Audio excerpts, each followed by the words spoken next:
Hello student, आज के इस वीडियो लेक्चर में डिस्कस करेंगे chapter our environment, topic ecology, part third. Question number 1 है आपके सामने। अब habitat that is in perfect balance with the species occupying it is called, यानी कि एक ऐसा आवास जो इसमें रहने वाली जातियों के साथ एक विशिष्ट संतुलन बनाए रखता है कहलाता है। ऑप्शन फर्स्ट है बायोस्फीयर, ऑप्शन सेकेंड है बायोम, ऑप्शन थर्ड है निश या इसे नीचे बोलते हैं, और ऑप्शन डी है जोन।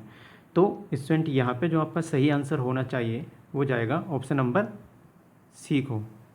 ठीक है, ऑप्शन नंबर सी हमारा सही होगा। अब इसके बारे में आप और भी कुछ समझ लेंगे। निश जो होता है किसी आवास में पारिस्थितिक घटक जो कि किसी जाति के कार्यों का निर्वहन करता है उसे हम निश बोलते हैं। निश एक वातावरणीय क्षेत्रों में एक विशिष्ट सेट होता है, मतलब उस इकोलॉजी में ये एक मुख्य भूमिका निभाता है। एक निशे में रहने वाली जाति के साथ संतुलन में रहता है। एक आवास में एक साथ कई जातियां रहती हैं, परंतु एक निश एक जाति के लिए विशिष्ट होता है। ठीक है, अब बढ़ते हैं हम क्वेश्चन नंबर 2 की तरफ। क्वेश्चन नंबर 2 आपके सामने है। The most crucial role in water cycle in played by, यानी कि जल चक्र में प्रमुख भूमिका है। ऑप्शन फर्स्ट है इवेपोरेशन फ्रॉम वाटर शीट्स, ठीक है, यानी कि जल पट्टिकाओं का बाष्पन।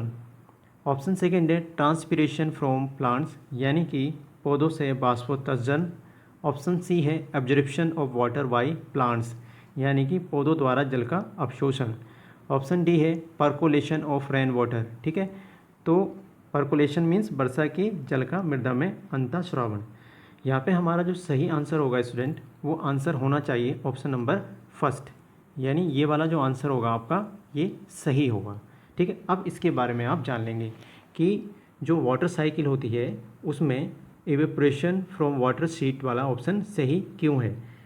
देखो, जलाशय जितने भी होते हैं जैसे रिवर वाटर, ओशियन है ना, नदियाँ, तालाब, झरने आदि सबसे ये जो होते हैं सब जल पट्टिकाओं का निर्माण करते हैं, यानी ये जल पट्टिकाओं के रूप में इसमें पानी फैला रहता है, और इससे क्या होता है वाटर का इवेपोरेशन होता है, और यही मुख्य भूमिका निभाता है वाटर साइकिल में। ठीक है, हम बढ़ते हैं अब नेक्स्ट क्वेश्चन की तरफ।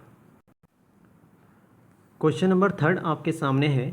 The enzymes nitrate reductase first converts, बहुत ही इंपॉर्टेंट क्वेश्चन है, यानी ये बोल रहा है नाइट्रेट रिडक्टेज एंजाइम पहले रूपांतरित करता है। ऑप्शन फर्स्ट है नाइट्रेट्स टू नाइट्राइट्स, ठीक है, ऑप्शन सेकेंड है nitrite to nitrate, option C है नाइट्रेट टू अमोनिया, और ऑप्शन डी है अमोनिया टू नाइट्राइट। तो यहाँ पे हमारा जो स्टूडेंट सही आंसर होगा वो होगा ऑप्शन नंबर फर्स्ट, यानी ये हमारा सही है।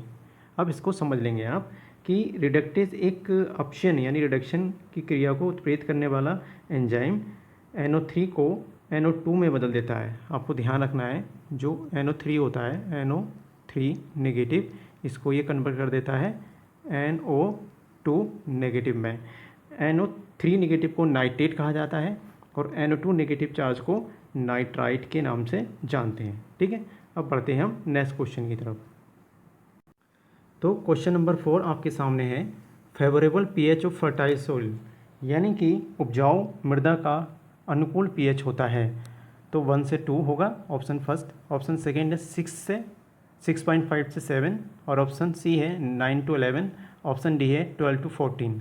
तो यहाँ पे स्टूडेंट जो सही आंसर होना चाहिए, आपको ध्यान रखना है 6.5 से 7 जो है ये pH फेवरेबल है फर्टाइल सोइल के लिए। इसके बारे में और भी आप समझ लेंगे। अधिक अम्लता और क्षारीयता दोनों पौधे के लिए हानिकारक होते हैं, यानी कि एसिडिटी और बेसिडिटी दोनों नुकसानदायक हो सकता है। उपजाऊ मृदा का पौधे के लिए अनुकूल pH 6.5 से 7 होता है। यदि pH 1 से 5 हो तो मिट्टी में अधिक अम्लता हो जाएगी, यदि pH 8 से 14 हो तो मिट्टी में अधिक क्षारीयता हो जाएगी। ठीक है, आगे बढ़ते हैं नेक्स्ट क्वेश्चन की तरफ। तो आपके सामने है क्वेश्चन नंबर 5।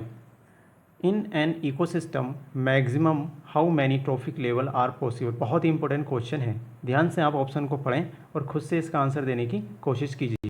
तो स्टूडेंट काफ़ी इंपॉर्टेंट क्वेश्चन है। इसमें कह रहा है कि एक पारिस्थितिक तंत्र में अधिकतम कितने पोषण स्तर संभव हैं, यानी कि in an ecosystem maximum how many trophic level are possible. Option first आपके सामने है 2, ऑप्शन सेकेंड आपके सामने है 5, और ऑप्शन सी है 10 और ऑप्शन डी है 3। सोचेंगे और बताएंगे। तो स्टूडेंट यहाँ पे हमारे इस क्वेश्चन का जो सही आंसर है वो होगा बी ऑप्शन, यानी 5 होते हैं। अगर 4 होता तो वो भी सही हो जाता, लेकिन क्वेश्चन के अकॉर्डिंग जो ऑप्शन दिए हैं उसमें 5 सही होगा। अब ये कैसे सही होगा इसके बारे में आप समझ लेंगे। देखो, आपको ध्यान रखना है कि एक परिस्थितिक तंत्र में अधिकतर 4 या 5 पोषण स्तर संभव हैं। तो इसमें बी ऑप्शन सही माना है हमने, क्योंकि सबसे पहले आपको पता है कि प्राइमरी क्या आते हैं, प्राइमरी प्रोड्यूसर्स आते हैं जो ग्रीन प्लांट होते हैं, ठीक, पहले नंबर पे।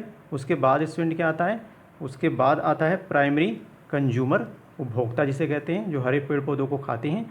उसके बाद क्या आता है, सेकेंडरी कंज्यूमर आता है, और सेकेंडरी कंज्यूमर के बाद टर्सरी कंज्यूमर आता है, और टर्सरी कंज्यूमर के बाद डीकम्पोजर आते हैं जिसे हम उपभोक्ता बोलते हैं। इस तरह से ये 5 पोषण स्तर एक इकोसिस्टम में मिलते हैं ट्रॉफिक लेवल पर, ठीक है।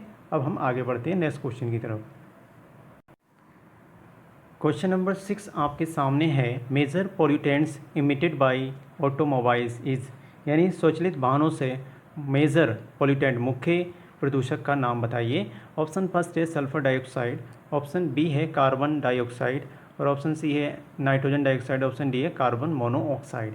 तो स्टूडेंट यहाँ पे जो सही आंसर होगा वो आंसर होगा डी, यानी ये वाला आंसर सही है। ऑटोमोबाइल से मुख्यतः कार्बन डाइऑक्साइड ज़्यादा निकलने वाला नुकसानदायक पदार्थ होता है, क्योंकि ये अगर सांस के द्वारा हमारी बॉडी में चला जाए तो ऑक्सीजन जो हीमोग्लोबिन के साथ बाउंड होता है उससे 200 से 250 गुना ज़्यादा तेज़ी से ये हीमोग्लोबिन के साथ बाउंड हो जाता है और बहुत सारी प्रॉब्लम क्रिएट कर देता है, ठीक है। तो स्वचालित वाहनों द्वारा कार्बन मोनोऑक्साइड, बिना दहन हुए हाइड्रोकार्बन, सल्फर के विभिन्न ऑक्साइड जैसे कि सल्फर डाइऑक्साइड इत्यादि, नाइट्रोजन के विभिन्न ऑक्साइड जैसे कि NO, NO2 उत्सर्जित होते हैं। इनमें सबसे प्रमुख क्या है, कार्बन मोनोऑक्साइड है। उसके बाद बिना दहन हुए हाइड्रोकार्बन होते हैं, ठीक है। अब बढ़ते हैं हम आगे। क्वेश्चन नंबर 7 आपके सामने है, the nodules of legumes plant, यानी दलहनी पौधों में जो गांठें बनती हैं, contains a pigment which is structurally similar to, तो उनकी जड़ों में एक पिगमेंट बनता है और उनकी जड़ों के अंदर क्या रहते हैं, कुछ बैक्टीरिया रहते हैं जैसे कि राइजोबियम लेग्यूमिनेसियम, वो नोड्यूल बनाता है और एटमॉस्फेरिक नाइट्रोजन को फिक्स करके प्लांट को देता है।